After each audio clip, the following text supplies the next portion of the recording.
Beleza. Bom, pessoal, então, na aula passada, a gente estava falando sobre teste para distribuições categóricas. A gente falou até um pouquinho sobre como generalizar o teste para distribuições contínuas, né, categorizando a distribuição em intervalinhos e medindo a probabilidade com respeito a cada intervalinho, né, com respeito à variável de interesse. Por exemplo, se a gente quer testar se é normal, faz a divisão em vários intervalos e ver se corresponde, né, com as probabilidades daqueles intervalos segundo a normal que a gente está supondo. A gente não entrou muito em detalhe nessa parte do teste para variável contínua, mas a gente fez o teste até o final, né, com a parte, abordando, né, a parte discreta. Então, deixa eu tirar um pouquinho do zoom aqui para a gente poder visualizar tudo e abrir uma nova janela.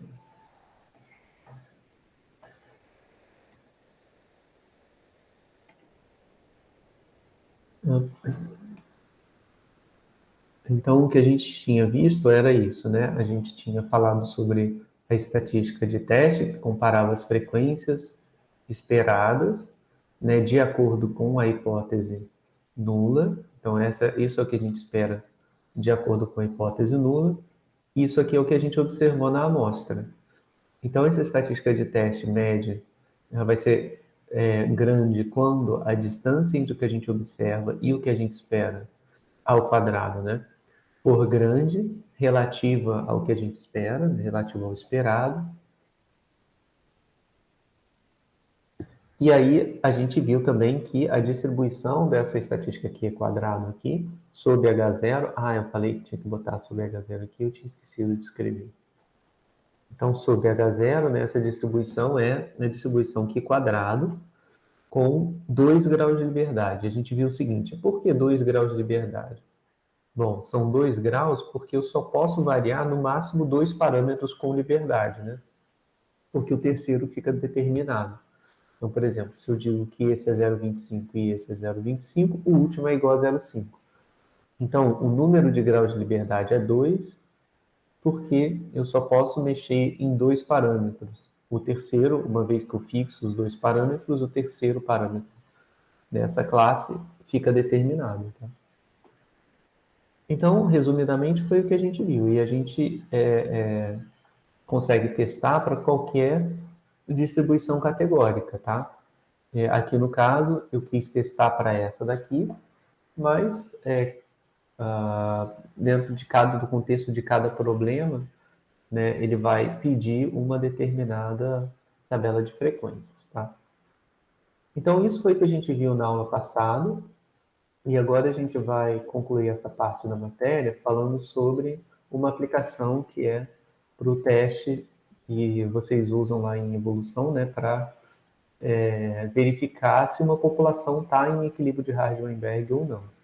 Aí, pessoal, eu coloquei para vocês no chat o link para acessar esse artigo aqui, que foi onde eu peguei para basear essa ilustração, tá? O artigo são desses autores aqui, Graffelman e Wire, não sei se fala assim, de 2016, e fala sobre equilíbrio de Hardy-Weinberg quando a gente está tratando de alelos no cromossomo X, tá? Então, eu coloquei aqui, esse não é o título do artigo não, tá? Hardy-Weinberg X cromossomo. Eu só coloquei resumidamente o que é, mas está aqui no chat, tá? Então deem uma olhada. Para quem não, para quem chegou atrás, para quem chegou depois, eu vou copiar e colar de novo porque eu não sei se o chat fica com o que estava escrito antes, tá? Eu coloquei aqui de novo. Então, vamos dar uma olhadinha nesse artigo rapidinho para ver sobre o que ele trata, tá? Eu não sei muito sobre o detalhe da biologia, tá bom, pessoal? Eu realmente não sei muito. A única coisa que eu sei é que os cromossomos X, ele só tem um, né, para quem é do sexo masculino e dois para quem é do sexo feminino. Em algum contexto, tá? É um e dois em algum lugar, que eu não sei muito bem aonde, não sei se deve ser em algum lugar do núcleo, mas deve ser talvez um por célula, eu não sei se sei se realmente é isso. Mas um ponto que eles tratam aqui é que é diferente a quantidade de alelo no macho e na fêmea. E que tradicionalmente as pessoas fazem o teste de Heisenberg olhando só para as fêmeas, tá? E aí eles estão propondo uma outra forma de testar que leva em conta também a informação genética dos machos, né? Então, eu acho ele bem legal. Depois, se vocês puderem dar uma lida, dá uma olhada na introdução, que ele vai falar um pouco sobre esse conceito, né? E aqui ele está falando exatamente sobre a convergência da frequência de alelos conforme vão se passando as gerações, né? Aí que ele está falando sobre machos e fêmeas, né? E depois vocês deem uma lida para ter uma ideia melhor do que os autores estão fazendo, tá? Mas ele lembra um pouquinho aquele gráfico que a gente tinha feito lá no início, que eu tinha mostrado para vocês, quando eu fazia aquela simulação no R para simular as gerações e ver o que acontecia com as frequências genotípicas a cada geração, né? E a gente viu que elas convergiam para situação de equilíbrio de Heisenberg. Bom, por que eu estou falando disso, pessoal? Porque eu queria aproveitar para falar com vocês um pouco sobre como é esse teste do ponto de vista estatístico, né? Porque também é só o que eu posso fazer, né? Do ponto de vista biológico, eu só tenho conhecimento básico demais, então, assim, mas como vocês veem isso em outra matéria, eu acho interessante, pelo menos, focar um pouco na parte da estatística, né? Para quando vocês forem estudar isso, vocês não tenham dificuldade na parte operacional da conta, né? E nem de entender o que o teste está fazendo, tá? Então, eu vou me basear nesse artigo, tá? E aqui ele vai construir esse teste de quadrado, é o teste que a gente viu mesmo, esse teste que eu falei com vocês na aula passada. E ele faz o teste onde a distribuição de probabilidade é a proporção alélica, é a proporção genotípica de AA, né, do alelo A com o alelo A, o alelo A com o alelo B e o alelo B com o alelo B. Então, olha, ele já tem hipotetizado aqui quem são essas probabilidades, são de acordo com a equação de Heisenberg. Então, é um caso particular de variável discreta, onde a variável discreta tem três categorias. A primeira categoria, como no nosso exemplo a gente estava falando antes, né, também tinham três. Aqui as categorias são AA, AB e BB, né, duas homozigoto e uma heterozigoto. Então, são três categorias, cada uma acontece com uma certa probabilidade de acordo com a equação de Heisenberg. Então, para testar se a população está em equilíbrio, o que eu tenho que fazer é testar se essas probabilidades, né, correspondem, se as probabilidades reais, né, de cada genótipo batem com as probabilidades previstas pela equação de Heisenberg, tá? E aqui ele vai fazer o teste, vai definir bonitinho, exatamente como a gente definiu, olha, tá vendo? A quantidade observada de azão, menos a quantidade esperada de azão ao quadrado, dividido pela quantidade esperada de azão. Mesma coisa para AB, tá vendo? E mesma coisa para B e B. E aí o objetivo, pessoal, no final da aula, é mostrar para vocês como... Ele faz outros testes também, tá? Porque não tem só essa forma de testar para uma distribuição. Então, tem um teste que a gente chama de teste da razão de verossimilhanças, tem outro que chama teste exato, tem teste de permutação, enfim, tem vários testes, tá? Mas eu vou focar com vocês o teste do Q quadrado, que é o que a gente vê aqui na aula. E aí eu queria fazer com vocês, pessoal, e aí depois fica a leitura, né, para vocês fazerem aí quando tiverem um tempo, eu queria fazer com vocês as estatísticas dessa tabela aqui, tá? Como esses dois testes, né, o teste exato e o teste essa que é uma modificação do teste exato, a gente não viu, né, e a gente não vai ver na matéria, eu vou mostrar para vocês só essa coluna daqui, tá? Que são os p-valores do teste aqui quadrado. Então a gente vai fazer a conta e vai ver da onde os autores tiraram esses valores aqui, tá bom? E eu vou explicar para vocês como é que a gente molda esse problema de equação de equilíbrio de Heisenberg no contexto do teste para distribuições.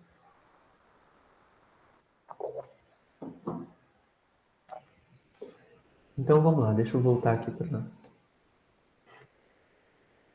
os slides e depois eu retorno para a tabela, tá? Bom, então, em que consiste o problema? Ele consiste ou a base de dados também, né? Ele consiste numa contagem genotípica. Então, eu tenho lá dois alelos, o A e o B, e aí eu tenho uma contagem, né, de quantos indivíduos tem o genótipo A, né? Quantos tem o AB e quantos tem BB, tá? Bom, essas são as contagens genotípicas, mas existe uma relação com as proporções alélicas também, que são P de A e P de B, né? Porque aqui eu estou supondo que nesse lugar só podem cair dois alelos, o A e o B. Então, como eu tenho o alelo A e o alelo B apenas, a probabilidade de B vai ser 1 menos a probabilidade de A, tá? Então, aqui são as proporções dos alelos, as proporções com que os alelos são produzidos lá na etapa de produção dos gametas, né? Antes do cruzamento dos indivíduos. E aí a gente precisa estimar as proporções alélicas com base na contagem genotípica. Então, como que a gente faz isso, né? A gente tem essas proporções alélicas, pessoal, elas são desconhecidas. O P de A eu não conheço e o P de B eu também não conheço, tá? Isso aqui é desconhecido.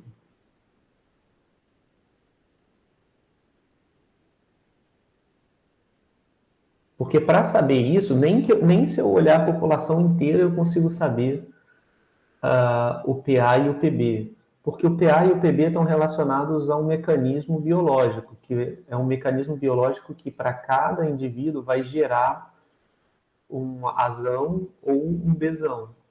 Então, esse mecanismo biológico ele é desconhecido. Mesmo que a gente olhe a população inteira, vai ter alguma flutuação aleatória aí, né? Porque a gente vai observar o que foi produzido a partir do mecanismo biológico, mas a gente não sabe exatamente qual é essa probabilidade, qual é o P de A e qual é o P de B, porque a gente precisaria conhecer exatamente o mecanismo biológico que gera o A e o B. A gente pode fazer hipóteses sobre eles, né? Mas conhecer, tipicamente não é o caso.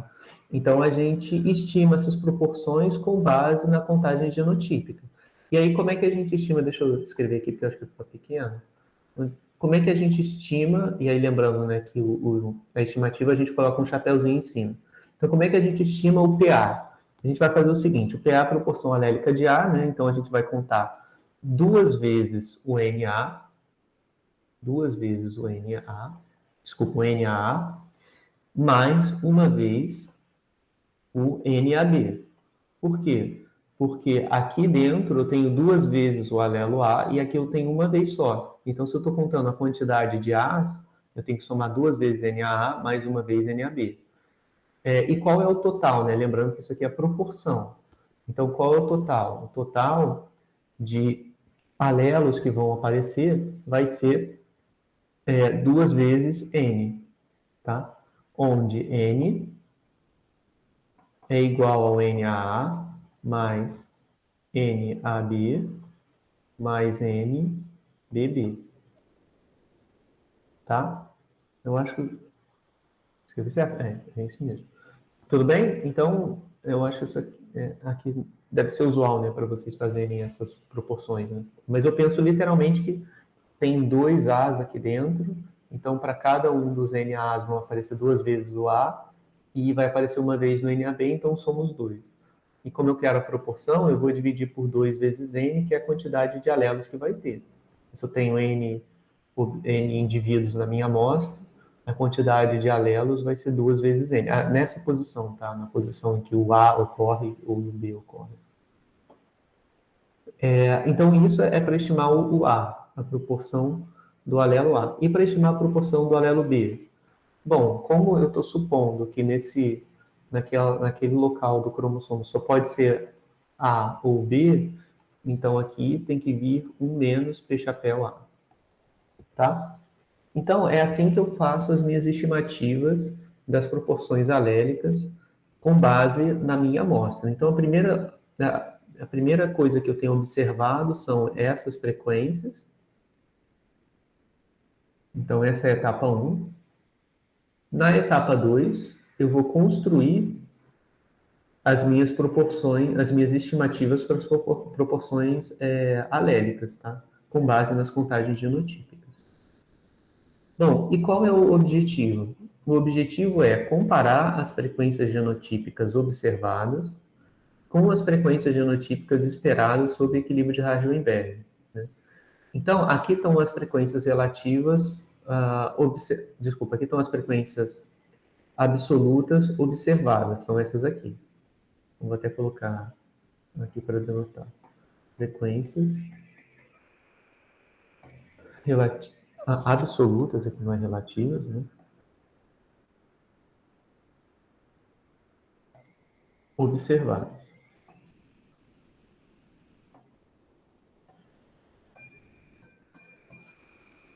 Então eu vou comparar esses N azão, o N azão bezão e o N bezão bezão, né? Então isso aqui vai gerar a seguinte tabelinha, né? Vai ser bem parecido com o que a gente tinha feito antes, onde a gente tem aqui a classe, e aí a classe pode ser azão azão, azão B ou B bezão bezão, né? E aqui vai entrar a frequência. A frequência absoluta. Então, a frequência absoluta do A é NA, a do AB é NAB e a do BB é NBB, tá? Então, só para a gente ver que segue bem na linha do que a gente tinha feito antes, né? É porque aqui a classe está em frequência relativa, mas deixa eu colocar aqui, eu acho que eu tenho frequência aqui. Então, é bem nesse estilo mesmo, tá? Onde aqui o que muda é o nome da classe. Ao invés de ser classe 1 é classe A, azão, azão, classe 2 vai ser classe azão, bezão, e classe 3 vai ser bezão, bezão. Tá? Mas é a mesma coisa, tem as frequências absolutas e tudo mais. E aí a questão é a seguinte, né? Isso aqui é o que eu observo. E agora eu quero testar se a observação dessas frequências, né, está estatisticamente próxima, né, das frequências esperadas de acordo com a equação de equilíbrio de Hardy-Weinberg. Então, aqui eu vou colocar aqui embaixo, né, os esperados. Então, que é sobre o equilíbrio de Hardy-Weinberg, né? Equilíbrio.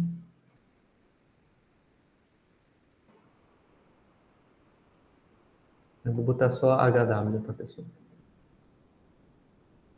Então, aqui eu vou ter uma outra tabelinha para cada classe. Aí, cada classe, né?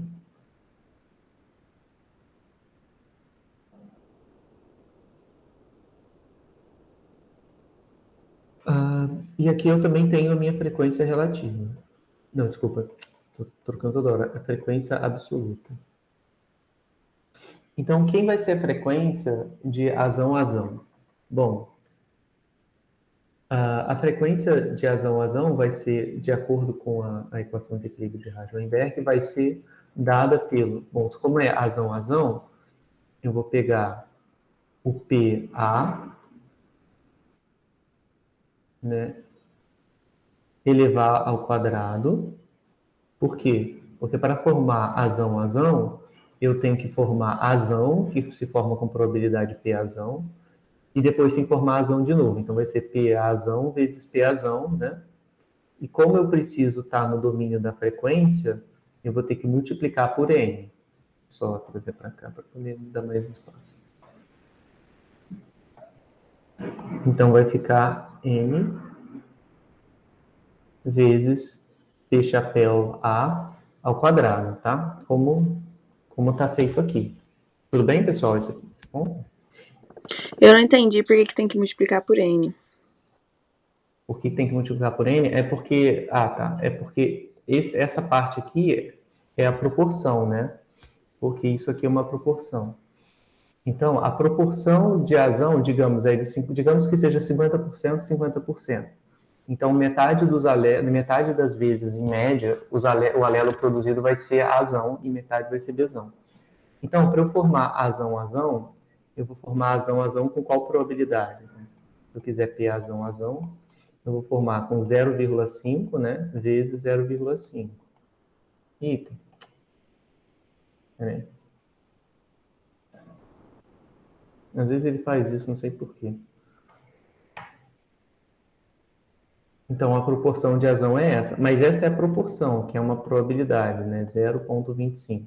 Isso quer dizer que 1/4 dos indivíduos a gente espera que sejam azão-azão. Mas como eu tenho N indivíduos na amostra, a quantidade esperada de indivíduos vai ser N vezes 0,25. Tudo bem? Entendi agora. Obrigada. De nada. Aí aqui eu coloquei de forma geral. Como eu não sei a probabilidade do P-chapéu A ainda, né? Eu até sei quando depois que eu pego a amostra, mas eu estou fazendo de forma geral. Então, essa parte estima a probabilidade de azão-azão, e essa parte da multiplicação por N é o que vai colocar quantos indivíduos que são pertencentes a essa classe. Tá? Deixa eu abrir mais um espaço, que eu vou precisar aqui para os outros alelos.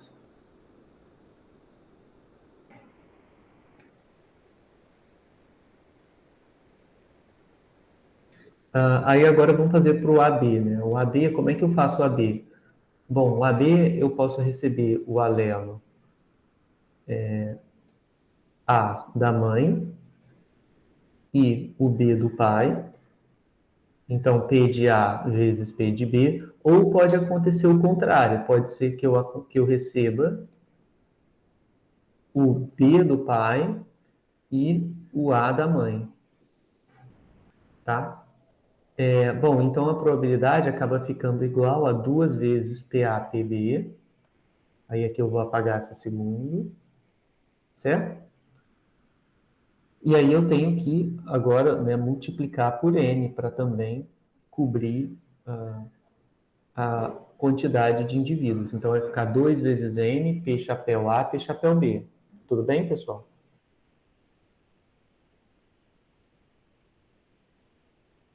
E o BB? O BB é a mesma coisa.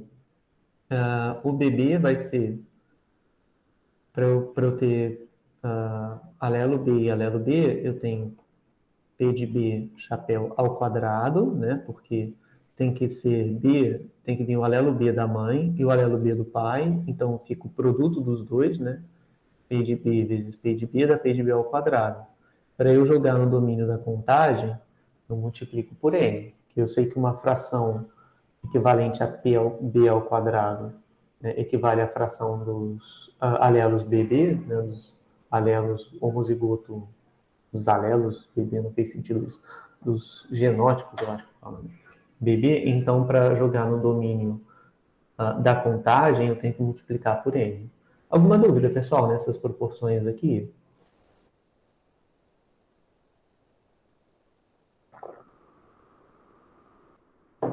Não, né? Tranquilo, né? Aí agora eu vou fazer o seguinte. Vou só apagar aqui embaixo. Eu vou escrever na linha de baixo tudo em função de P de A, tá bom? Porque, nota o seguinte, né? Aqui aparece um P de B também. Só que a gente sabe que P de B é 1 menos P de A. Então, a gente pode reescrever essas frequências absolutas como sendo N P chapéu A ao quadrado, 2N P chapéu A vezes 1 menos P chapéu A. E aqui embaixo, né, no outro, eu consigo colocar no Bzão, vai ser N 1 menos P chapéu A ao quadrado, né? Porque o PB vai virar 1 menos PA, e como ele aparece ao quadrado, vai dar 1 menos PA ao quadrado, tá? Então, eu vou comparar com essas frequências absolutas aqui. Tá? Então, olha, eu tenho as frequências absolutas observadas, que são com base na minha amostra, então eu coleto alguns indivíduos daquela espécie e vejo, né, sei lá, por um teste genético, ou então até por alguma outra forma, eu vejo quantos caem em cada classe e eu vou comparar com o que é esperado de acordo com a equação de equilíbrio de Heisenberg, para ver se essas duas coisas estão similares. Aí eu tenho que comparar quem? Tem que comparar essa quantidade com N azão. Essa quantidade aqui eu tenho que comparar com N azão Bzão. E aqui, essa quantidade com Bzão. Às vezes eu fico falando Bzão, mas eu acho que não faz sentido falar isso, né? Porque eu não estou num contexto, parece que é recessivo e dominante, né? Só acho que são só dois alélos diferentes, então pode ser qualquer coisa. Mas eu acho que é vício de falar errado mesmo. Aqui, pessoal, tem um erro aqui no slide, eu coloquei B, deveria ser A, tá? Que eu troquei aqui, né? Era 2NPA-PB, tem que ficar 2NPA-P1 menos PA, né? Então não pode ser 1 menos PB. Bom, então é isso, pessoal. Feito essa tabelinha, o que a gente tem que fazer é agora aplicar o teste com base na comparação dessas duas tabelas. Então, é como se aqui eu tivesse o meu valor O1, que é o observado na classe 1, aqui é o observado na classe 2, aqui é o observado na classe 3. Aqui é o esperado na classe 1, esperado na classe 2, esperado na classe 3. E aí, como é que fica a estatística de teste, né? A gente já viu que a estatística do teste aqui quadrado é Q2, e ela vale o somatório, onde I vai de 1 até K, de EI menos OI ao quadrado sobre EI. Então, nesse caso, o meu K é igual a 3, então aqui eu já posso substituir por 3 se eu quiser, tá? E eu tenho que calcular essa soma daqui. Aí como é que eu vou fazer, né? Eu vou olhar, aí aqui eu já transcrevi para cá, né? Ó, azão, é esse primeiro O aqui. O azão, que é esse primeiro E aqui. E comparar os dois, tá? Então, nesse caso, né, porque aqui eu coloquei O1, O2, O3, E1, E2, E3. Tudo bem, deu para entender que o 1 se refere ao azão, o 2 se refere ao AB e o 3 se refere ao BB. Tá? Mas aqui é só uma outra notação, onde você vai pegar a quantidade observada para azão, menos a quantidade esperada para azão ao quadrado, e aí divide por azão e faz isso para todas as outras classes. Tá? Alguma dúvida, pessoal, no cálculo dessa expressão? Aqui a gente só não tem os valores numéricos ainda. A gente vai pegar a partir da tabela que está aqui embaixo, tá? Que é a tabela que eu tirei lá do artigo. Tem um pequeno porém, né? Essa é a distribuição da estatística de teste. Não, desculpa, essa é a expressão da estatística de teste. A gente precisa falar sobre a distribuição da estatística de teste, tá? E aí, para isso, deixa eu definir quem são as hipóteses, né? A minha hipótese nula é a seguinte. Se eu definir, acho que é melhor eu colocar aqui. Eu vou primeiro definir uma variável aleatória x, que representa o genótipo de um novo indivíduo dessa população.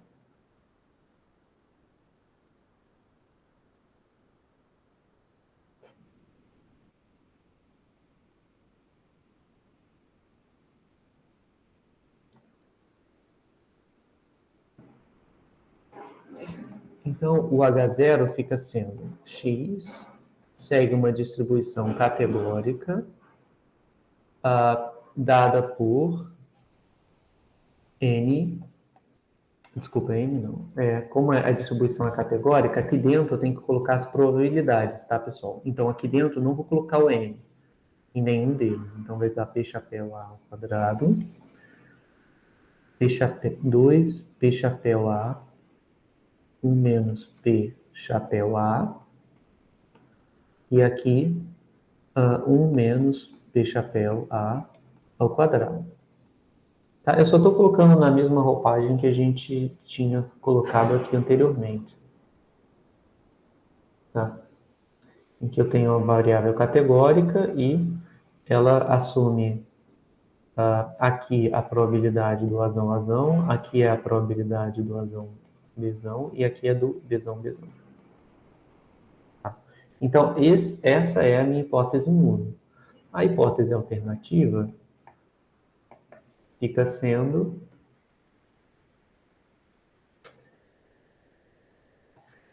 bem parecido, só que, na verdade, é o oposto, né? Que a distribuição de x não é categórica com essas proporções.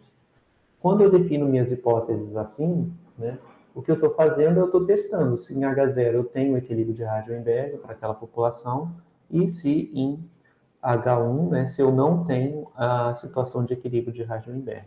Tá? Bom, beleza. Então, feito isso, vamos olhar agora para quem é a distribuição de Q2 sob H0. Então, eu vou escrever assim, ó, Q2 dado H0, a gente sabe, isso aqui é Q2 dado H0, né? O dado que eu estou na situação de equilíbrio predita pela equação de Hardy-Weinberg, a gente sabe que isso aqui tem distribuição Q quadrado, né? Pelo que eu mostrei para vocês aqui anteriormente, né? Ó, sobre H0, Q2 tem distribuição Q quadrado, K menos 1. Aí só tem que tomar cuidado com esse K menos 1, tá, pessoal? Por quê? Porque o K menos 1 aqui, nesse caso, ele acabou coincidindo com 1 menos a quantidade de classes, tá? Então, se eu tenho 3 classes, o K menos 1 daria 2, tá? Só que, na verdade, a definição não é essa. A definição dos graus de liberdade não é 1 menos o número de classes. A definição é um número de graus de liberdade representa o número de parâmetros livres, né, na distribuição categórica. Vamos olhar para a distribuição categórica que aparece aqui, pessoal. Ó, a distribuição é dada por esses 3 valores. Esse aqui e esse aqui. Né? Quantos parâmetros livres eu tenho nessa distribuição? Eu tenho um só, concorda? Só o P de A. Porque se eu sei o valor de P de A, eu automaticamente sei todo mundo, né? Eu sei essa probabilidade, essa e essa. Então não tem mais nenhum outro parâmetro. Eu consigo descrever toda a distribuição de probabilidade de X com base em um parâmetro apenas. Então a quantidade de graus de liberdade vai ser 1, tá? Então é isso que tem que tomar cuidado, não é igual a 2. Tá? Não é porque eu tenho 3 classes, então diminuo esse 3 por 1 e essa é a quantidade de graus de liberdade daqui quadrado. Não. A quantidade de graus de liberdade é a quantidade de parâmetros, a menor quantidade de parâmetros com a qual eu consigo descrever toda a distribuição que aparece em H0. Tudo bem, pessoal? Deu para entender esse ponto? Então, vou até escrever aqui para chamar mais atenção, né? Com 1 grau de liberdade.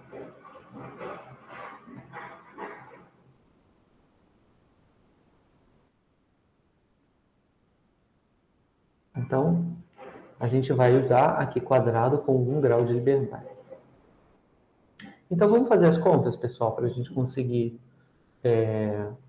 praticar, né, entender como é que a gente faz o teste. Deixa eu aproveitar aqui e dar um zoom para mostrar para vocês essa tabela 3. Essa tabela 3 é a tabela que tem lá no artigo.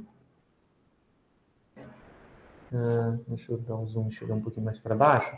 Eu só vou olhar até a tabela até aqui, tá bom? Porque os outros testes a gente não viu.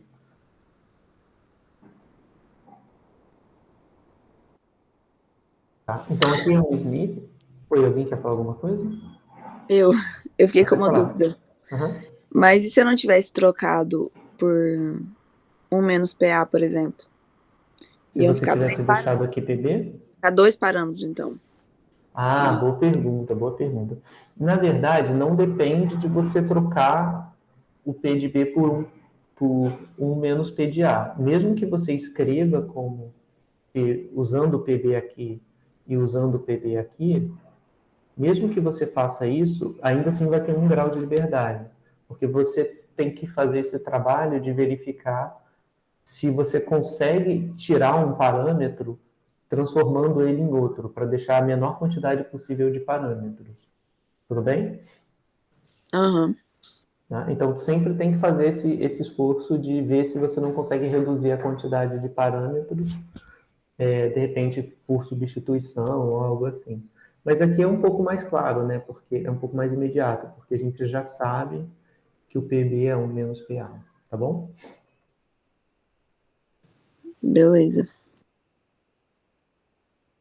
Bom, então, vamos dar uma olhada nessa tabelinha. Então, o que que ele dá aqui na tabela? Cada linha dessas é um SNP diferente. A SNP, eu não sei, as pessoas falam SNP, mas eu esqueci o que que significa. Eu acho que tem a ver com a posição, né? Em algum lugar. Minha descrição biológica é simplesmente terrível, eu não sei os termos. Eu já vi isso em algum ponto, mas eu esqueci o que significa.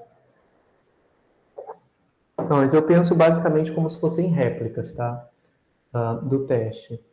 Então, aqui ele tem a contagem dos genótipos, ele está denotando como MA a quantidade de alelos A, MB a quantidade de B.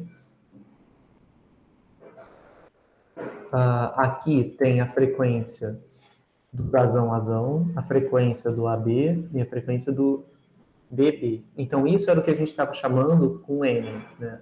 NAA, NAB e NBB. Então, é a quantidade de indivíduos que apresenta cada um desses três genótipos. Tá? E aqui tem a frequência dos alelos. Né? Então, aqui é a frequência dos alelos no macho e aqui é a frequência dos alelos na fêmea. Aqui, no caso, é o alelo A. Tá? Então, isso aqui é a frequência de A na fêmea e aqui é a frequência de A nos machos. Tá? Então, desculpa, falando frequência, mas é proporção, porque os valores aqui estão entre 0 e 1, tá? Então, esses PDA, pessoal, a gente consegue obter a partir das frequências genotípicas, tá? Ele não precisava dizer que o PDAF era isso, não. Era só a gente consegue obter pelas frequências genotípicas. Então, vamos fazer esse exercício para um deles, né? Vamos fazer primeiro na primeira linha. Eu não vou olhar para a coluna dos machos, tá, pessoal? A coluna dos machos é diferente por causa do cromossomo X. Então, o macho só tem um cromossomo X, então eu realmente não sei como que faz essa conta aqui. Vocês provavelmente sabem, mas eu não sei. Então, eu vou fazer só com a fêmea, tá? Mas aí, enfim, é interessante vocês lerem o artigo para entender como que faz usando a frequência nos machos, tá? Então, aqui é nas fêmeas. Eu acho, tá? Eu acho, pessoal, que o que acontece é o seguinte: esse M é de macho, esse EF é de fêmea. Aqui no macho, aí estou chutando, tá? Então pode ser que eu esteja errado. Aqui no macho só tem um cromossomo X, né? Então só vai aparecer A no máximo uma vez. Então não tem como o macho ter coisas do tipo Azão, Azão, ou Azão, Bzão, ou Bzão, Bzão. Não tem como. Porque só tem um X, aí aqui não tem, eu não sei o que tem aqui do lado, tá? Deve ser o Y, enfim, mas é impossível dar um outro A aqui do lado, porque não tem outro X para poder ter um alelo A lá dentro, tá?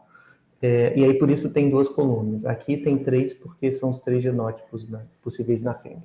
Mas vamos fazer a conta com esses Fs para descobrir a frequência alélica, tá? Então eu quero achar o P de A na fêmea. Então, o PDA na fêmea, como é que eu vou fazer? Como é que eu vou obter essa proporção? Eu vou pegar duas vezes FAA na fêmea, né? Mais uma vez FAB e vou dividir por duas vezes essa soma daqui, né? Eu vou dividir por duas vezes FAA mais FAB mais FBP, tá? E aí, eu vou vir para cá, vou abrir no R para fazer essa conta. Eu acho que eu tinha até colocado alguma... Não, não é isso. Eita, nós, o que eu fiz aqui? Eita, tá. Não é esse. Ah, talvez seja o untitled 3.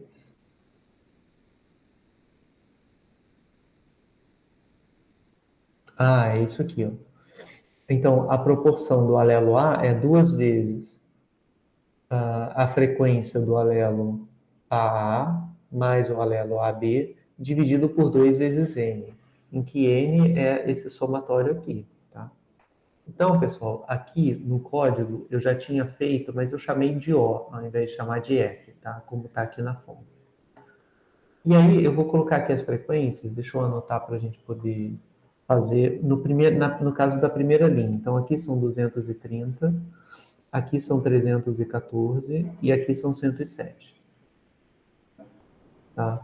Então a minha proporção vai ser 2 vezes 230 mais 314 dividido por 2 vezes 230 mais 314 mais 104.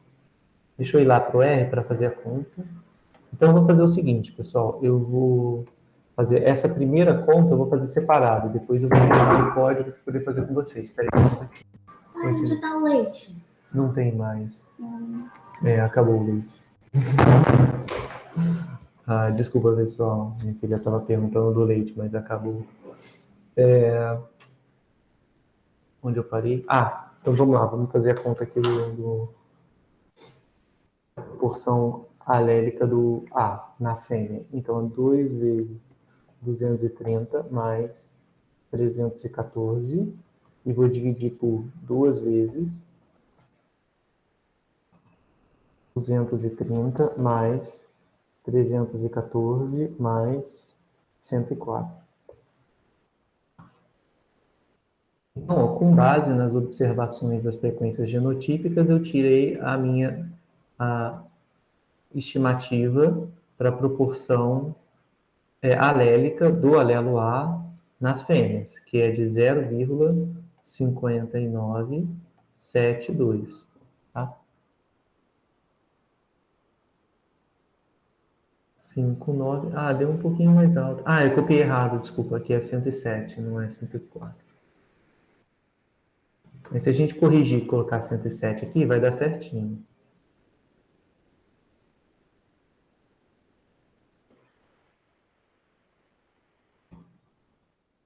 Tá vendo?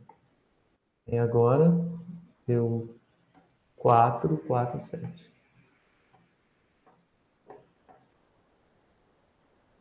Tá? Então, fiz só essa conta, né, para descobrir quem é a proporção, né, do alelo A nas fêmeas. Então, deu certinho, deu 5, 9, 4, e aqui os autores arredondaram para 3 casas, então por isso não está aparecendo esse 47 lá do final, tá?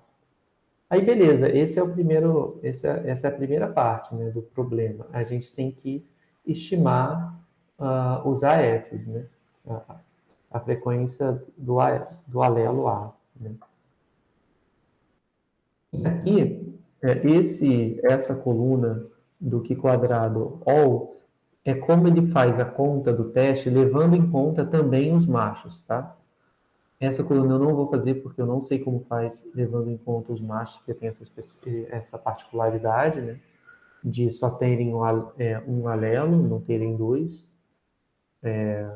Onde pode entrar o A ou o B, né? Só pode entrar em um alelo. Então, eu vou fazer só o da fêmea, tá, pessoal? Então, vamos lá. Vamos fazer a conta para descobrir de onde que sai esse aqui quadrado da fêmea. Então, ele observou, eu vou só anotar aqui para a gente ter como comparação, tá? Ele observou o p-valor. Né? Isso aqui é o p-valor, então... Eu quero voltar para não olhar a tabela, mas eu quero ter aqui o valor numérico para poder comparar. Então, vamos lá, né, pessoal? Vamos fazer o teste para ver se nessa proporção genotípica a gente tem a equação de equilíbrio de Hardy-Weinberg sendo satisfeita ou não, estatisticamente falando. Então, vamos lá. Temos que fazer a comparação, né? das frequências. Então, a gente tem que calcular as frequências genotípicas esperadas e fazer a tabela, né?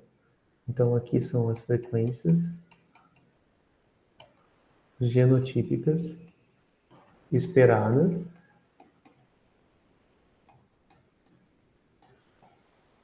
caso a população esteja em equilíbrio de Heisenberg. Caso a população esteja em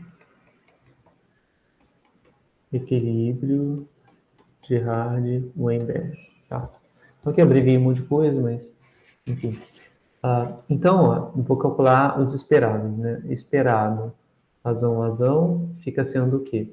Se eu estou na equação de equilíbrio, eu espero que para o razão eu tenha observado n vezes p chapéu razão ao quadrado, né? Para AB, eu espero ter observado n vezes p chapéu A, 1 menos p chapéu B. Faltou colocar um 2 aqui na frente, tá? São as proporções que a gente já fez a conta anteriormente, tá? E para o BB, eu vou esperar observar n vezes p chapéu ao quadrado BB, tá? Ah, não, desculpa. De novo, fazendo errado. Aqui aparecia PB, né? Então eu posso escrever 1 menos PA, e aqui eu posso reescrever como sendo 1 menos PA ao quadrado, tá? Bom, então é isso. Aí agora eu tenho que calcular isso aqui, né? O que eu espero com base na minha estimativa da frequência alélica para o A nas fêmeas. Então essa estimativa, pessoal, foi igual a esse valor aqui. Então, eu vou ter que fazer a conta, né? Deixa eu ver qual é o tamanho, qual é o N, né? N aqui, quantos indivíduos eu observei? Então, o N vai ser igual a esse valor. Deixa eu fazer a conta no R para a gente ter um valor fixo, né? N igual a 230 mais 314 mais 107.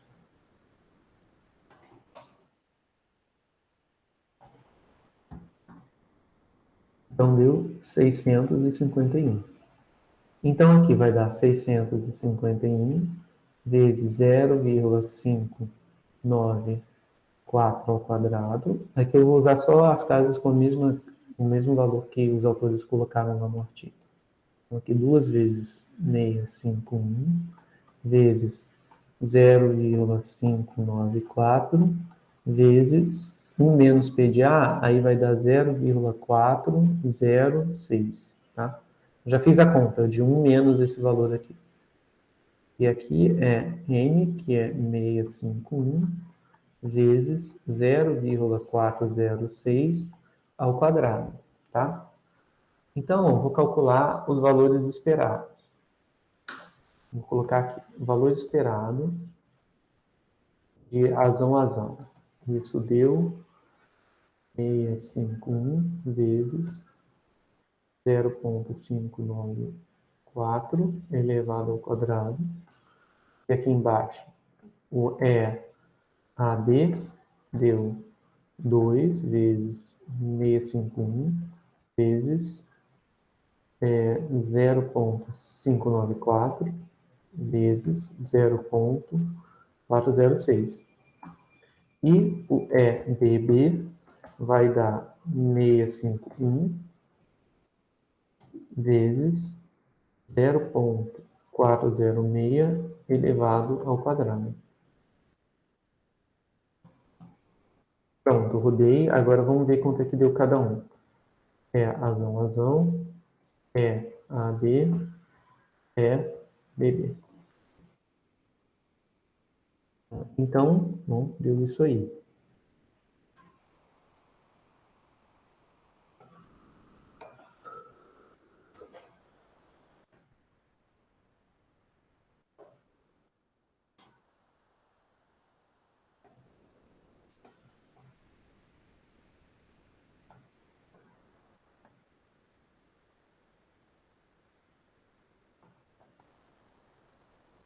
tá?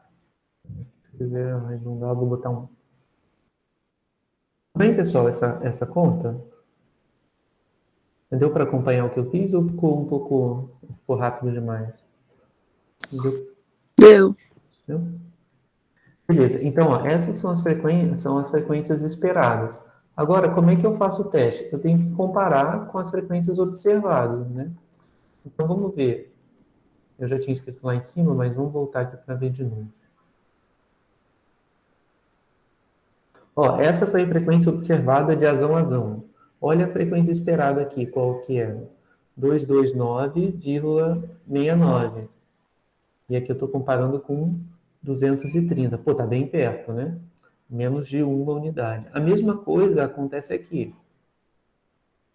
Olha, eu observei 314 e esperava, sob equilíbrio de Heisenberg, 313,99. Então, praticamente 314. E aqui embaixo a mesma coisa, eu esperava 107 e observei 107. Então, assim, mais de acordo do que isso, né, com as frequências esperadas sob equilíbrio, é impossível, né? Então, está batendo muito bem, né, com o esperado e o observado. Então, o que eu vou esperar? Eu espero que eu não rejeite H0, certo? Não rejeitar H0 significa que a população está em equilíbrio. Isso significa não rejeitar H0, ou seja, aceitar H0 ou aceitar a hipótese de que a população está em equilíbrio. Então, para fazer o teste, né, de forma exata, eu tenho que fazer essas contas, eu tenho que fazer essa conta. Então, eu tenho que fazer o Q quadrado vai ser EAA menos OAA ao quadrado sobre EAA mais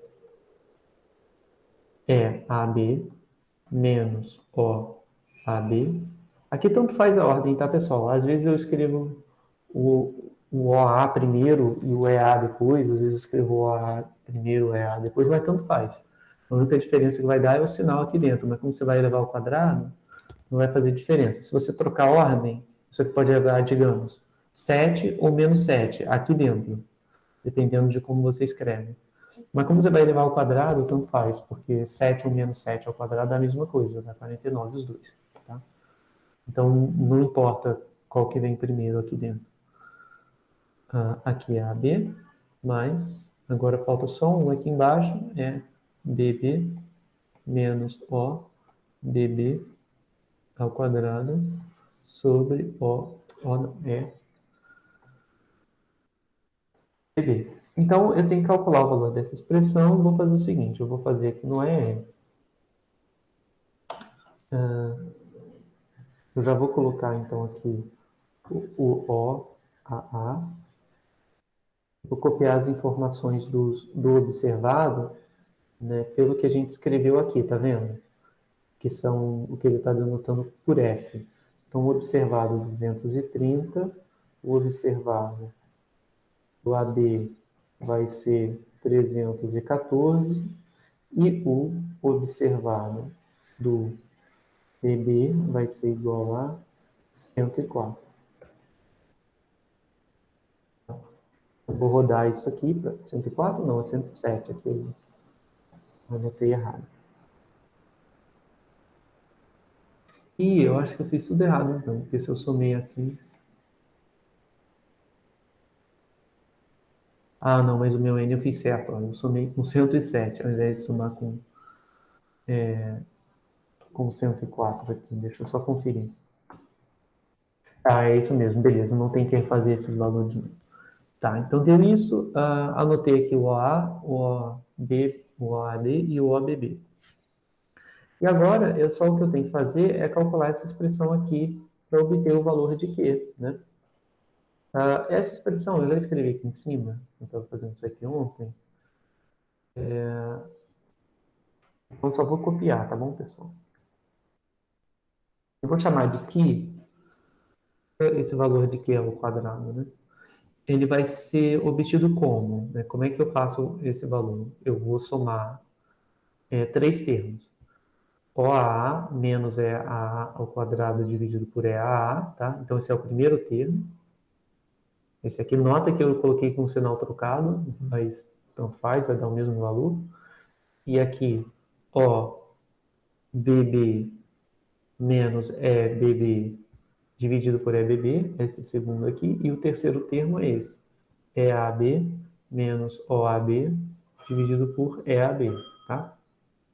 Então, se eu fizer essa conta aqui, eu vou obter o valor de aqui como sendo 10,23. Professor, Oi. o OBB, eu acho que você tinha rodado ele como 104 e não corrigiu para 107 ali embaixo. Ó. Aonde? O OBB você tinha colocado 104, aí você rodou ele como 104. Aí quando você mudou para 107, você se esqueceu de rodar ele de novo. O OBB é esse aqui? Olha ali embaixo, ele tá como igual a 104. Ah, é verdade, é verdade, é verdade, é verdade. É verdade, verdade, obrigado. Ah, beleza, valeu, valeu. Ia dar errado, né? Deixa eu rodar então de novo aqui para ver se vai mudar o valor.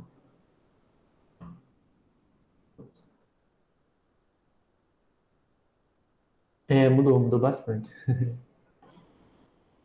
Obrigado, valeu mesmo. Não estava desatento. Então deu 0,00129. Tá? Então esse foi o valor do Q2. Né? Mas muda tanto assim? De 104 para 107?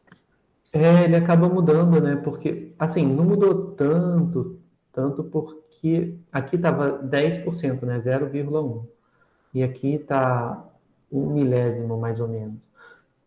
Proporcionalmente mudou muito, mas o que a gente vai... Qual vai ser a decisão do teste? Eu vou rejeitar se o valor de Q estiver na cauda, né? Se o valor estiver aqui, acima de um Q quadrado S, né? Nessa cauda. Como os dois valores são muito pequenos, eles estão bem aqui, tá vendo? Então não vai ter como eu rejeitar, porque eu só rejeito para valores de Q quadrado grandes. Como esses valores Entendi. são muito pequenos, não muda muito, né? Tá? Então, proporcionalmente, acaba mudando bastante, mas a decisão do teste, vocês vão ver que não vai mudar, tá? E agora, então agora eu vou calcular só o p-valor para a gente ver, né, e comparar com o valor da tabela. Então, como é que eu calculo o p-valor desse teste, pessoal? O p-valor é definido como uma probabilidade de observar para a estatística de teste, que é o valor Q2, um valor mais extremo do que o que foi observado de verdade na amostra, que é esse 0,00129, que não é nem um pouco extremo, né? Convenhamos. E nem tem como ser, né? Porque a gente já viu que o Q2 vai ser grande quando a diferença entre o esperado e o observado for grande. Como aqui quase não tem diferença, cada um desses três termos vai ser bem pequenininho, né? Então, ó, o p-valor é isso aqui, WH0, que eu já esqueci de escrever, né? WH0.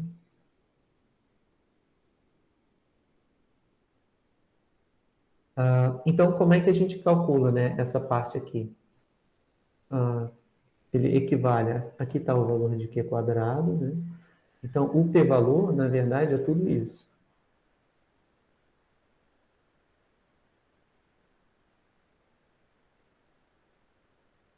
Então, como é que eu faço essa probabilidade? Vai ser 1 menos a acumulada da Q quadrado nesse ponto aqui, no ponto 0,00129.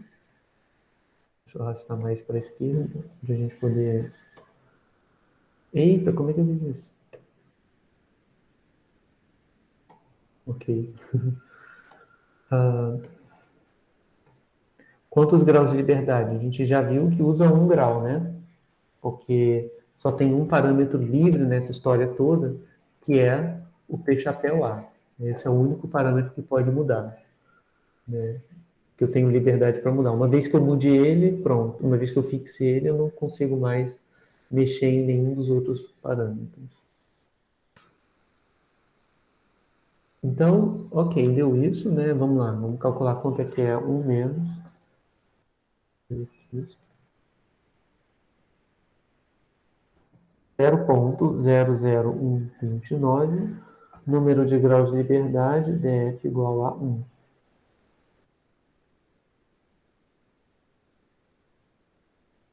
Então, deu 0,9713. Ah, ele chegou 99. Por quê?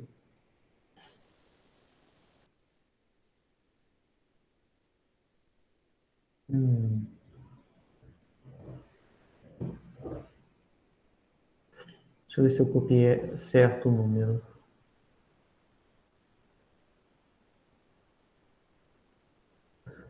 Deixa eu ver se, caso eu não arredonde, chega no valor que ele encontrou.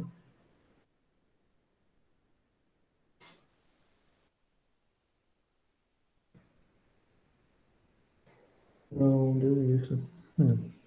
Tá, deixa eu olhar aqui de novo.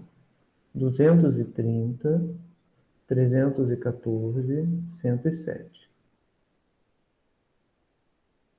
É.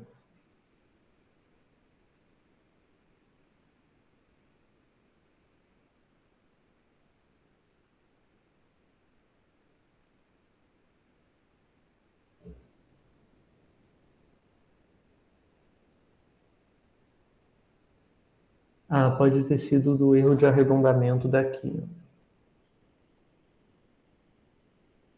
Isso não vai mudar a decisão do teste, tá, pessoal? Como esse p-valor aqui deu absurdamente alto, ele vai ser maior que qualquer alfa razoável, tá? Qualquer alfa razoável aqui, esses alfas geralmente são pequenos, 5%, 1%, 10%. Então, a conclusão é por não rejeitar H0, tá? Então, eu não rejeito H0, porque eu rejeito se o p-valor for menor que alfa. Tá? Ou seja, a população está em equilíbrio de Hardy-Weinberg. Mas eu quero só ver se eu acho o valor certinho, porque ontem, quando eu tinha rodado, estava dando o valor certinho no p-valor. Só para me certificar aqui. Vamos fazer o seguinte, eu vou colocar os valores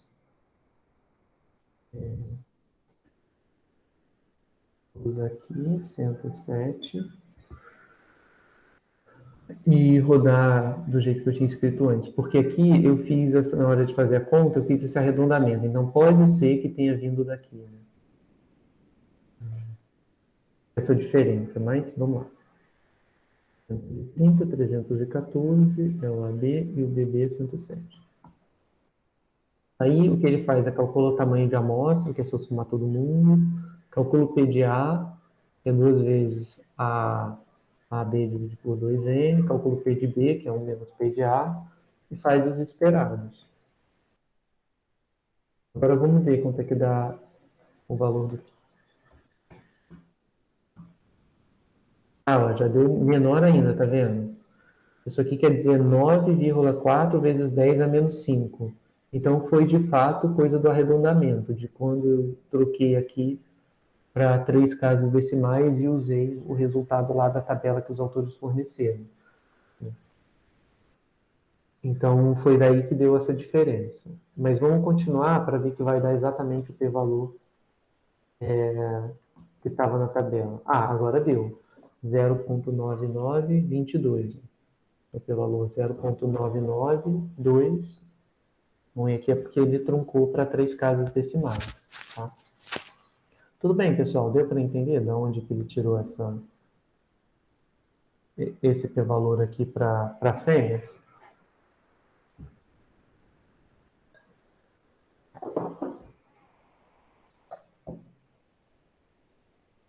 Tá? Talvez tenha sido tipo um pouco de, sei lá, bastante conta, né, para fazer.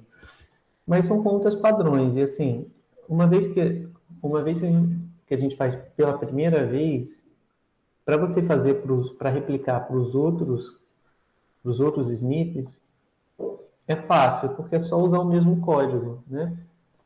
Ó, vou mostrar para vocês.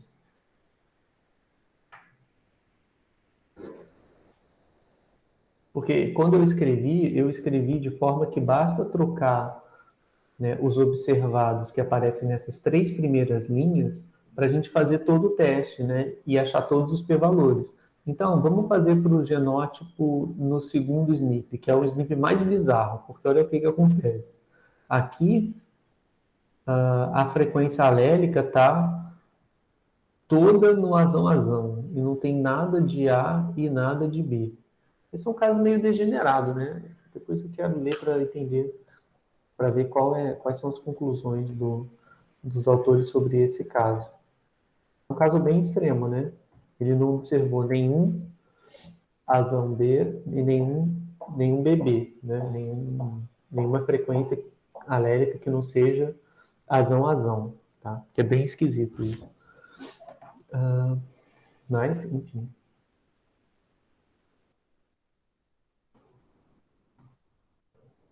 Então, estou rodando de novo. Ele está calculando quantas amostras são, no caso são 651, como a gente tinha calculado antes, calculando a proporção alélica do A. Vai ter que dar 1, né, pessoal? Porque todo mundo, que só tem azão nessa amostra, então vamos ver aqui a azão. 1, certo? PB vai dar 0. Aí, olha só, esse valor esperado aqui vai dar 625. 625 não, 651, que é o valor que está aqui em cima. E os outros vai dar tudo 0, porque o PB é 0. Né? Então, é isso. Como o valor esperado do BB é 0 e o observado é 0 também, isso aqui vai dar um problema, porque na hora que for fazer a divisão aqui vai dividir por 0, né? Quer ver? Ué, não?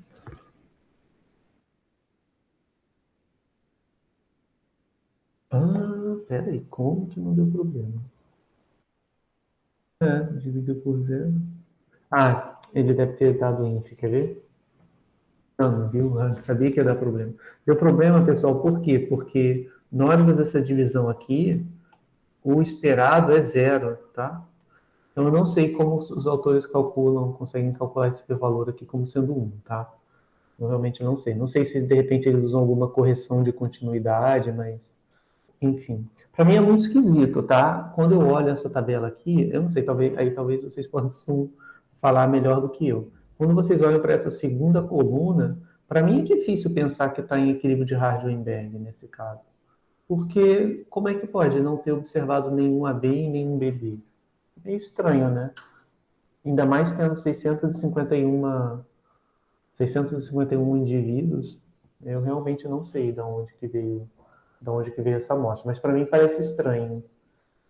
E é um caso degenerado, porque cai um denominador aqui que é igual a 0. Então, na hora que vai dividir por 0, é por isso que sai esse NaN aqui.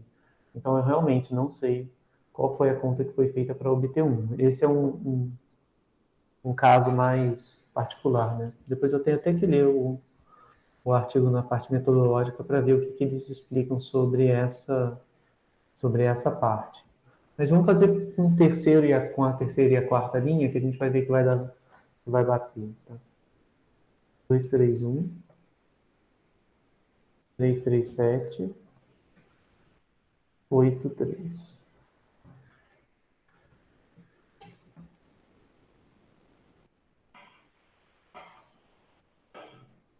E eu quero ver o EAA para olhar para ver se está batendo. O EAB e o EBB. Para comparar com as frequências que a gente colocou aqui em cima, né? Então, aqui eu esperava 245 sobre equilíbrio e observei 231. Aqui eu esperava 308, observei 337. Aqui eu esperava 97, observei 83. Então, aqui tem uma disparidade maior, certo, pessoal? Entre o que eu observei e o que eu esperava sobre equilíbrio, né? Tem uma disparidade um pouco maior. Agora, resta saber pelo teste se essa disparidade acontece de forma simplesmente por uma questão de aleatoriedade, né? E de fato eu tenho a população em equilíbrio de Hardy-Weinberg, eu só observo algo diferente do esperado porque é aleatório o processo de cruzamento e tal, então não obrigatoriamente vai obedecer certinho as frequências, ou então se na verdade a população está fora da situação de equilíbrio mesmo, né? Então é isso que o teste vai fazer. Agora vamos lá, vamos fazer a conta no final. calculei a estatística do Q quadrado, calculei o p-valor, deu 0,019. Então, para esse p-valor, eu aceito ou rejeito a hipótese nula, pessoal?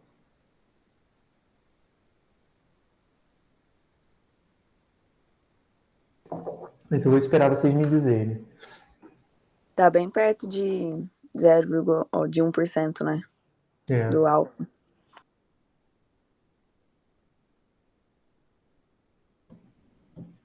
Vocês aceitariam ou rejeitariam H0 com base nesse p-valor?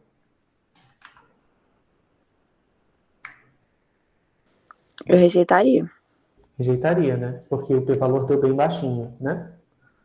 É claro que quanto menor o p-valor, mais certeza você vai ter de que você deve rejeitar, né? Se o p-valor desse 0,009, né, menos de 1%, você teria mais certeza ainda. Se o valor desse, sei lá, 1 vezes 10 elevado a menos 5, é mais certeza ainda. Tá? Então, por isso que o p-valor é importante. Ele te diz mais do que simplesmente se você rejeitou ou não a hipótese nula. Ele te dá uma medida né, de certeza ou incerteza com respeito a essa tomada de decisão. Quanto menor o valor, o p-valor, né, mais certo eu estou de que o H0 deve ser rejeitado. Tá? Agora vamos fazer só o último para a gente poder fechar. Então a última linha a gente obteve era 2, 7, 5. Aqui era 2, 9, meio. Embaixo era 80.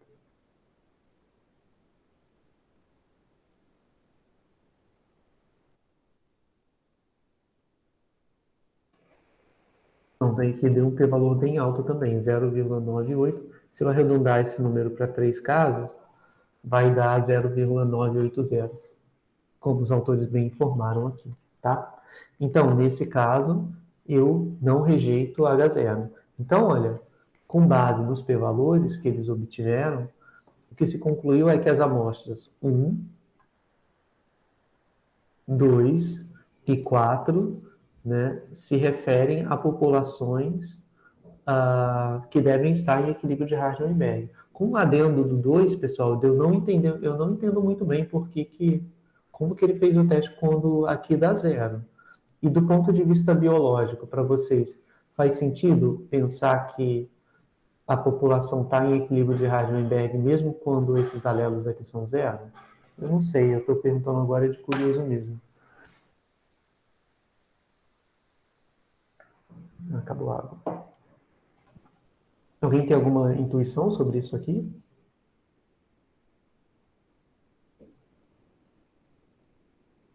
Eu não sei se ele chega a falar no artigo, mas enfim. E o 3, Tá bem estranho mesmo.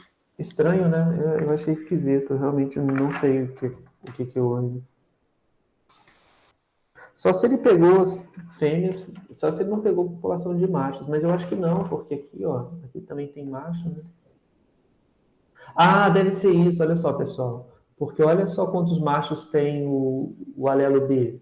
Só tem 2, e os outros 603 tem o alelo A. Deve ser porque não cruzou ninguém, né? Não cruzou ninguém do B com a fêmea. Certo? Porque aqui, porque essas fêmeas aqui, elas vieram do cruzamento com algum macho. E como nessa população só tinha 2 machos com B, deve ter sido isso. Aí acabou que não se observou nenhum AB, né? Porque a chance era muito baixa de observar. Talvez tenha sido isso. É curioso, depois eu vou dar uma lida com calma para entender o que houve. Mas eu acho que é por isso, porque, né, aqui eu estou pensando nessas fêmeas como se elas tivessem vindo da geração anterior de macho, dos machos e das outras fêmeas. Né? Se já começou numa situação em que todas as fêmeas eram azão e pouquíssimos machos tinham o alelo B, né, para poder juntar, então não vai dar, né, quando for cruzar, só muito raramente que vai ter um cruzamento com o macho B, né? Você só tem 2 numa população de 605. Então, acho que por isso que gerou esses zeros aí. Interessante. E aí, o que eu acho legal de ver também, né? E aí eu fico devendo essa interpretação de quando usa a informação dos machos também, né? É que muda drasticamente, dá uma olhada. Olha o que acontece com os p-valores. Esses aqui são altíssimos, né? Que levaram a crer que a população deve estar em equilíbrio de Heisenberg, que o p-valor deu alto. Quando você leva os machos em conta, né, esse caso aqui mudou totalmente, né? Aqui o p-valor ficou bem pequeno, então eu rejeitaria a hipótese, né? Então, é interessante porque se você leva em conta também a população de machos, pode ser que mude a sua conclusão sobre o equilíbrio. Aqui embaixo acabou não mudando, mudou muito o p-valor, né, certamente, mas ele continua não rejeitando a situação de equilíbrio. E aqui embaixo também, né.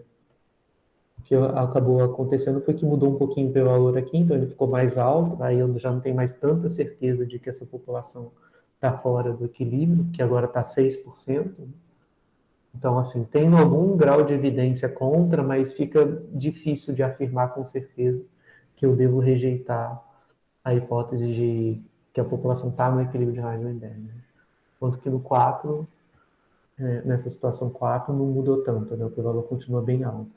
Aqui ficou mais alto ainda, mas enfim, eu continuo concluindo que eu devo estar na situação de equilíbrio, tá? Quando o p-valor é igual ao nível de significância, o que a gente faz? Rejeita ou não? Ah, boa pergunta. É que, na verdade, não tem um limiar, né? A gente pensa usualmente no 5%, mas é mais como uma convenção, tá? Um ponto é que nunca vai coincidir, porque esses números são contínuos, né? Então, quando você faz a conta do 1 menos Pesquisky, o resultado vai vir com várias casas decimais, como aconteceu aqui. Então, ele não vai bater com um nível de significância de 5%, digamos, né? Ele vai bater com um nível de confiança esquisito.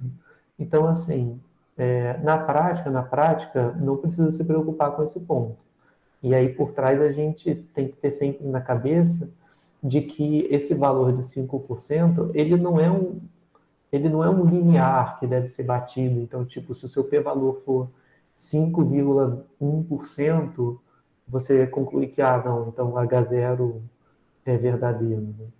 E se der 5% cravado, ou 0,8 ou então 4,9%, você rejeita H0. Então, fica mais numa questão mais contínua, né, do que discreta e cravada, de que se é maior que 5% não rejeita, se é menor do que 5% você rejeita.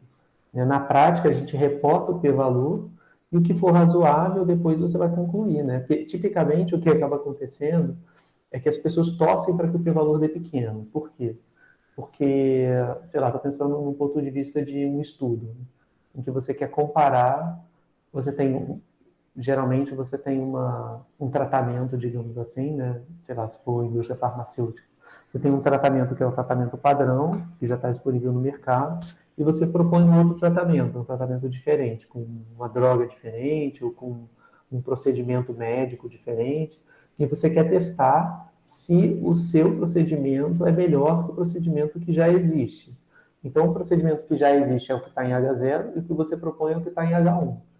E aí, esse é um caso de exemplo em, sei lá, indústria farmacêutica ou em medicina, mas todas as outras áreas de pesquisa, em geral, é assim. Você propõe uma coisa e essa coisa é o que está em H1 e o que já é feito usualmente na área é o que está em H0. Então, você quer rejeitar H0 e escolher H1, que é o seu tratamento.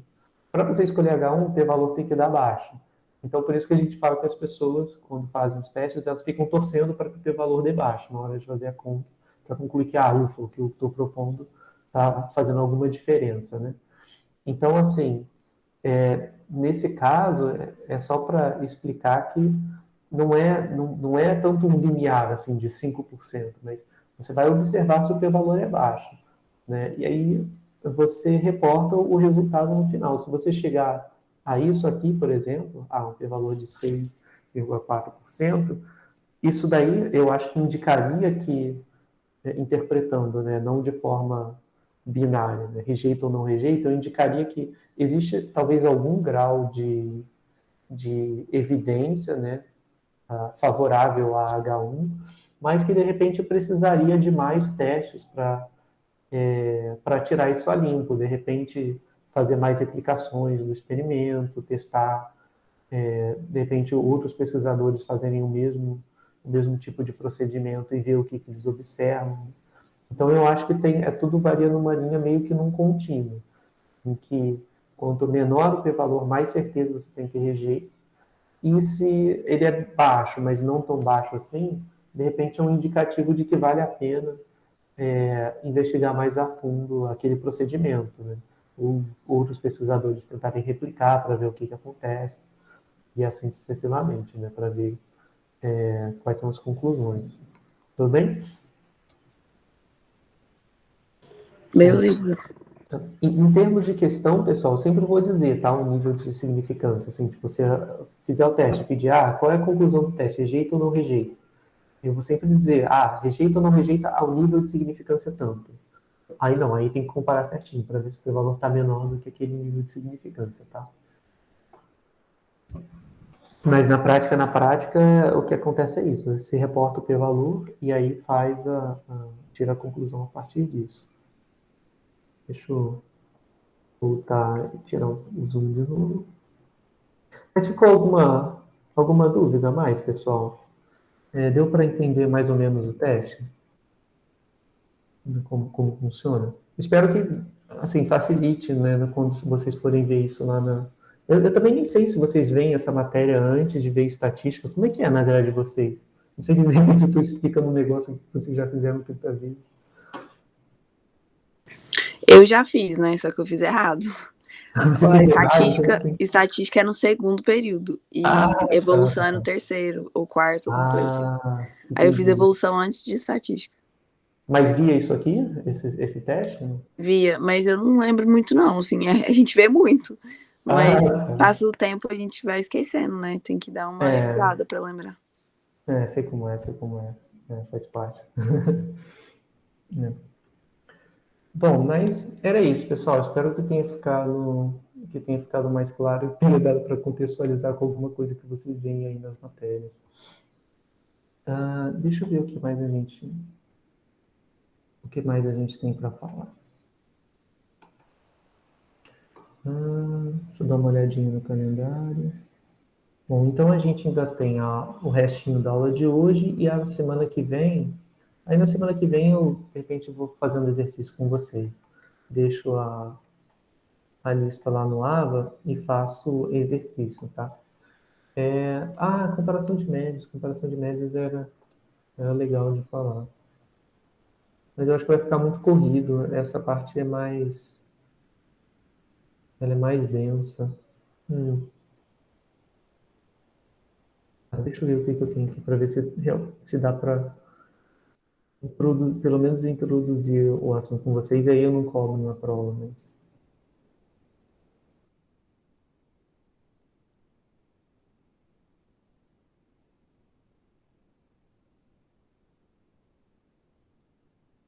Não, eu tinha outra coisa. Peraí. Será que... Deixa eu ver rapidinho, pessoal, porque a gente não fez teste para independência. Eu tô achando estranho que não tem aqui. Não. Estranho. Tá, vou pegar do outro ano para poder falar com vocês. Então, ao invés de fazer teste pareado, a gente não vai ter tempo de fazer em meia hora. E eu vou falar com vocês sobre teste de independência, que eu acho também é importante. Cadê os slides?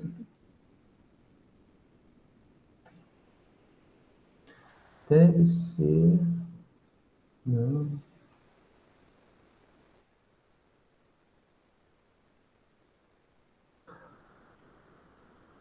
É verdade, eu não terminei isso. Não. Então foi...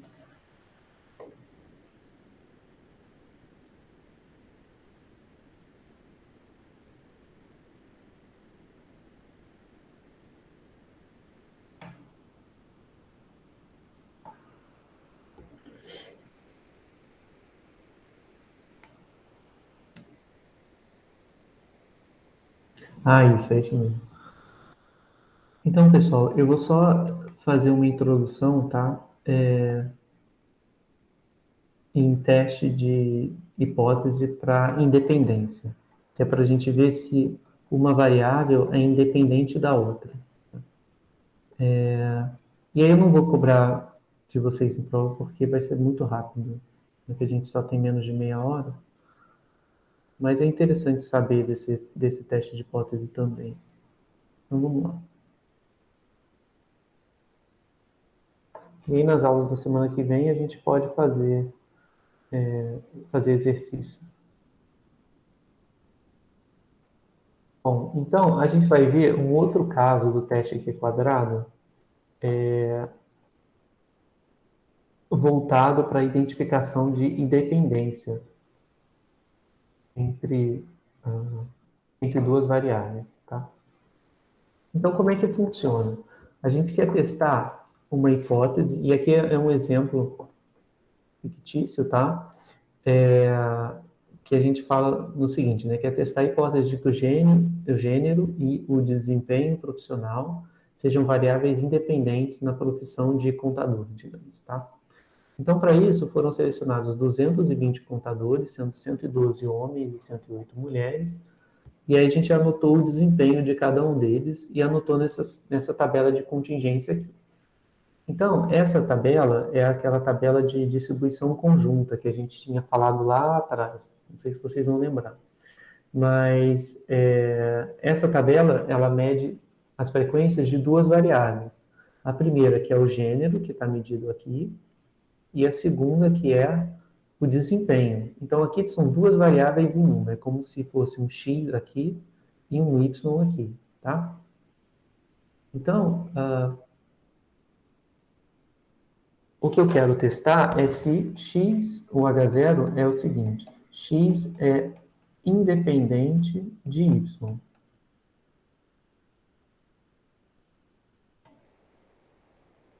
Em H1, eu tenho que x depende de y, tá? E aí, quando eu digo que x depende de y, automaticamente eu estou dizendo que y também depende de x, tá? A relação ela não é direcional, né? É dependência mútua. Então, aqui a gente tem, na parte mais interna da tabela, a gente vai ter o que a gente chama de distribuição conjunta, né? Ou tabela de frequências conjunta, tá? Em que aqui eu tenho 22 homens com baixo desempenho, 81 homens com desempenho médio e assim sucessivamente, tá?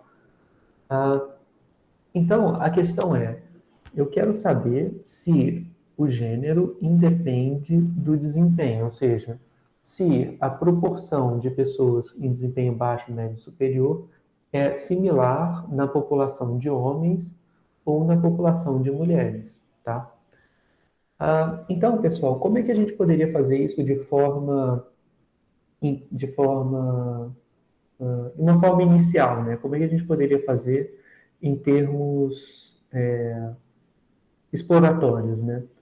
Uma forma de fazer seria a seguinte: aqui eu tenho uma quantidade ligeiramente maior de homens do que mulheres, tá? Na amostra. Mas essa diferença não é tão grande assim, são só 4 pessoas, né? Então tem 4 homens a mais do que mulheres.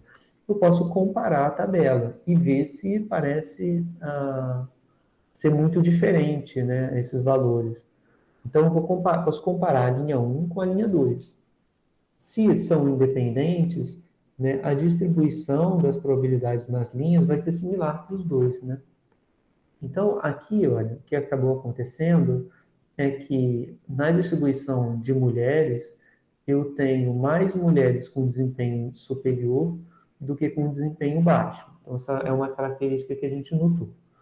No caso dos homens, eu tenho mais com desempenho baixo, né, e menos com desempenho alto. Aqui, talvez superior não fosse a melhor palavra, talvez alto fosse uma palavra melhor. Tá? E médio domina, tá? E o médio domina. Então tem essa diferença, né?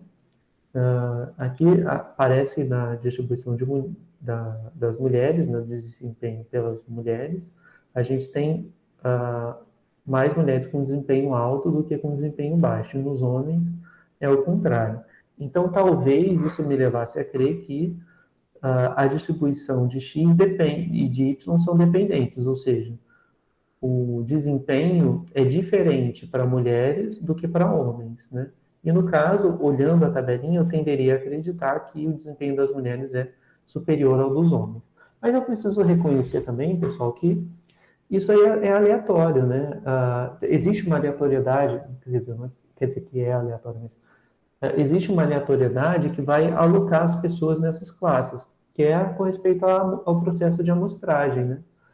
Então, se eu posso ter a distribuição de homens e mulheres exatamente igual, em termos de desempenho, mas na hora que eu vou amostrar, eu acabei amostrando um pouquinho a mais de homens com desempenho superior do que de mulheres com desempenho superior. Isso vai estar mostrado na tabela, né? Quando eu for olhar para os valores, eu vou ver que tem diferença, né? Nos valores observados em cada célulazinha dessa. Né? Então, as linhas não vão ser exatamente iguais, mesmo que na população essas linhas sejam iguais. Então, sempre tem uma aleatoriedade intrínseca, e o objetivo é identificar se as diferenças encontradas de uma linha para outra linha são devido a artifícios de aleatorização no processo de amostragem, ou se, de fato, as populações que estão ali por trás são diferentes umas das outras, ou seja, o X é independente de Y. Tá? E como é que a gente vai fazer isso? Bom, se a gente chamar esse par aqui, x, y, de z, vamos chamar isso aqui de z, tá? Esse z é uma variável aleatória, né, que assume os valores homem baixo, homem médio, homem superior, mulher baixo, mulher média, mulher superior. Tá? Então, isso aqui é uma variável aleatória que assume 9 valores. Então, é uma variável categórica, né? E aí, a gente pode usar o teste que a gente viu antes, né? O teste quadrado para distribuições. Só que antes a gente vinha a distribuição unidimensional, de uma variável só. E aqui a gente está vendo uma distribuição com duas variáveis, né? X e Y. Mas, ainda assim, eu posso ver como uma variável que tem 6 categorias, e aí, nesse sentido, é exatamente o mesmo caso que a gente vinha anteriormente, né? Só que aqui são 6, a quantidade de categorias são 6, e aqui eu estou dividindo em duas dimensões, mas tanto faz, porque são 6 categorias no fim das contas. Então, a gente vai ver que o teste para independência é um teste análogo ao teste, é um caso particular, né, do teste de distribuições categóricas. Bom, e aí qual é o objetivo, né? O objetivo do teste é ver se acontece a independência. A independência significa o quê? Independência entre gênero e desempenho significa, lá da probabilidade que a gente viu nas primeiras aulas, que a probabilidade da interseção se decompõe como um produto das probabilidades marginais, P de homem e P de baixo, de desempenho baixo. Então, por exemplo, se eu tiver independência das duas características, a probabilidade de homem com desempenho baixo vai ser obtida multiplicando a probabilidade de homem vezes a probabilidade de desempenho baixo.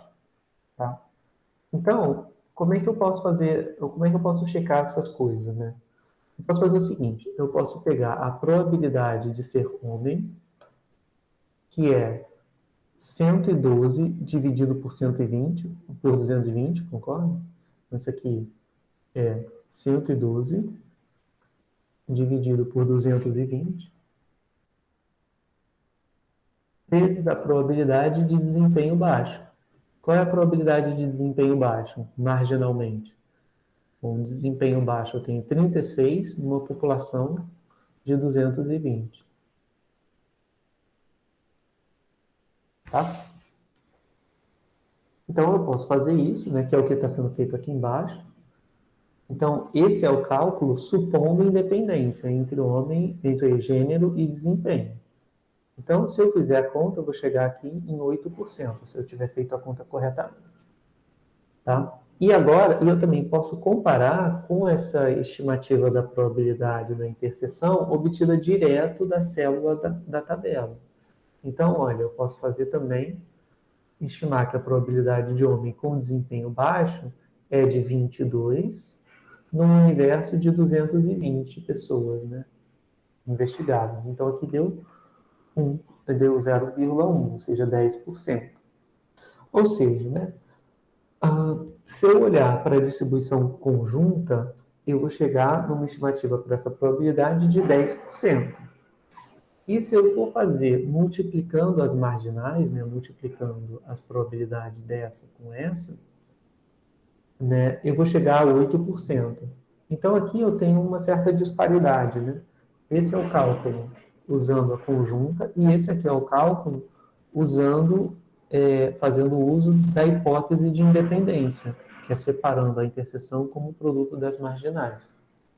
Então, se esses valores forem aproximadamente iguais, né, é porque eu não estou muito distante do caso em que eu tenho comprovadamente a independência, né?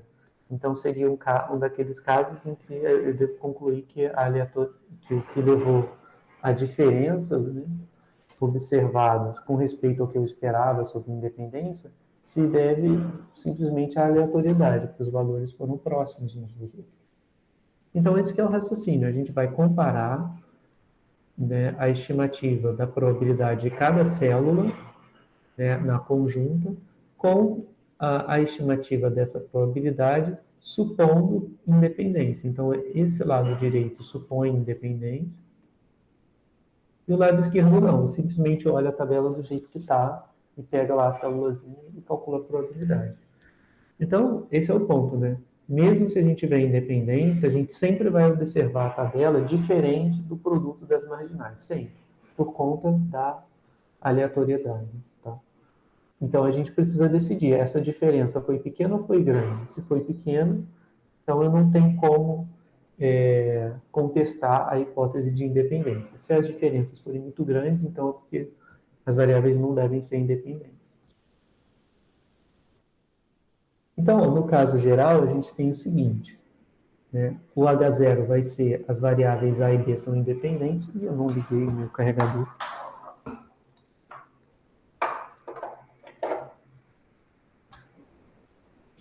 E o H1 é A e B não são independentes. Então, aqui eu tenho o corpo da tabela, que contém os observados, então por isso eu coloquei O aqui dentro. E aqui tem as marginais. Que isso aqui vai ser a distribuição de A, e aqui vai ser a distribuição de B, marginalmente, tá? Essa aqui é a distribuição de B sem conhecimento de A, e essa aqui é a distribuição de A sem conhecimento de B. Bom, então, olha, o valor O e J é o valor observado na interseção de AI com BJ. Então, ó, O21 é o valor observado para A2, né? Então, por isso no A2, e aqui B1. Então, é O21, por causa disso. Então, eu tenho o observado em cada célula, e no E e J eu vou ter o esperado. Então, é bem parecido com o teste que a gente fez antes, né? E qual vai ser? Ele é esperado supondo o quê, né? Então, ele é esperado supondo H0, ou seja, supondo independência. Então, se eu supuser a independência, né, eu vou fazer aqui o E21. Como é que eu faço o E21? Eu vou pegar o E21 vai ser o valor esperado, né? Então vai ser N, que multiplica, N é o total de pessoas. Então vai ser N vezes a probabilidade de cair aqui no meio, de cair nessa célula. Qual vai ser a probabilidade de cair nessa célula? Vai ser o produto das marginais. Esse dividido por esse, vezes esse dividido por esse. Então, N da coluna sobre N. Então, ó, esse corta com esse, vai dar N2, L, N1, coluna, dividido por N, né? Então, ó, essa é a fórmula geral para o valor esperado. Vai ser, o valor esperado na linha I, coluna J, vai ser a quantidade de pessoas na linha I vezes a quantidade de pessoas na coluna J dividido por N, tá? Esse valor esperado é o que supõe independência. Supõe independência. Tá? E aí o raciocínio do teste é o mesmo que a gente fez antes. A gente vai comparar as diferenças, e se as diferenças entre a tabela dos observados e a tabela dos esperados for próxima de zero em todas as células, então eu tenho um caso que é favorável à independência. Tá? E se o H0 for válido, então eu espero que essa distância seja pequena, ou então, né, equivalentemente, que a distância ao quadrado seja pequena. E aí a gente constrói a estatística de teste, que é igual à estatística anterior, né? Valor observado menos valor esperado ao quadrado dividido pelo valor esperado. A única diferença é que agora eu vou percorrer todas as linhas, então row, né? Por isso tem R, e todas as colunas, column, né? Ou seja, eu vou percorrer todos os quadradinhos, esse, tá? Todos eles. E a pergunta que fica é, qual é o número de graus de liberdade, pessoal? Quantos graus de liberdade eu tenho associados? Aí eu tenho que pensar no seguinte, tem que pensar qual é a quantidade de parâmetros que eu posso variar livremente. Bom, a quantidade que eu posso variar livremente vai ser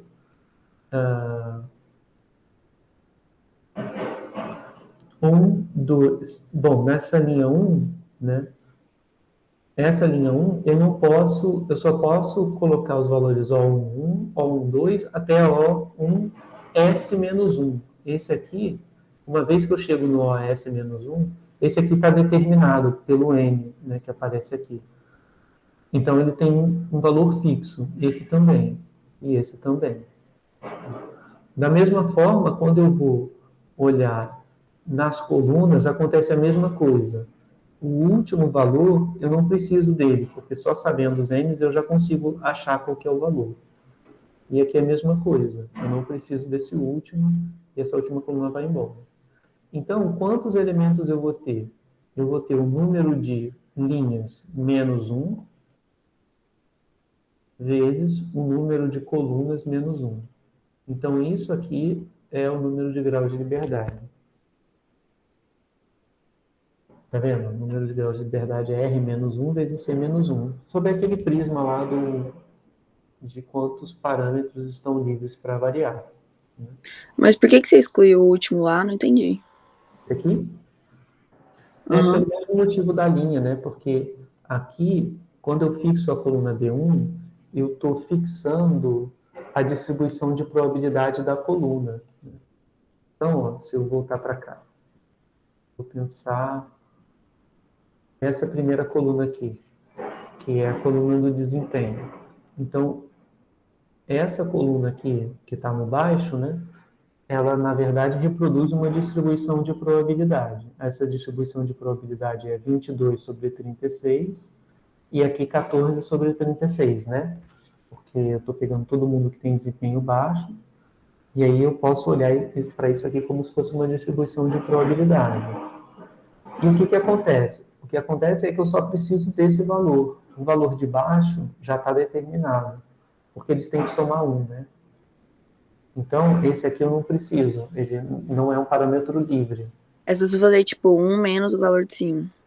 Exato. Entendi. Exato. Aí, o que vai acontecer? O que eu quero dizer, né, em outras palavras, é que para eu construir essa tabela, eu só preciso dessa parte.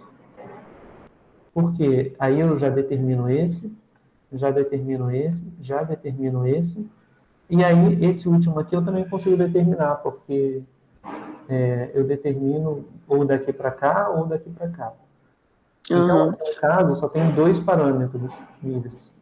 E vai dar certinho, né? Porque 2 é o número de colunas menos 1, desculpa, o número de linhas menos 1, vezes o número de colunas menos 1. Então, vai dar 1 vezes 2, que é 2. Então, essa é a explicação. Entendi. Beleza? Bom, pessoal, e aí, para fazer o teste, é só calcular o valor dessa soma e comparar com aqui quadrado com esse número de graus de liberdade. Então, era igual o que a gente fez antes. Só muda os graus de liberdade, né? Mudam as hipóteses, então vai mudar como calcula o esperado, mas é só isso. Tá? Aí aqui eu deixei como exemplo, depois vocês podem até fazer para ver como é que funciona. Mas esses aqui são os observados, e para achar os esperados é só fazer as marginais, né? 112 vezes 36 dividido por 220. Quando você for fazer do 1, 2, vai dar 112 vezes 156 sobre 220. Acho os valores esperados, que foram os valores que eu coloquei aqui.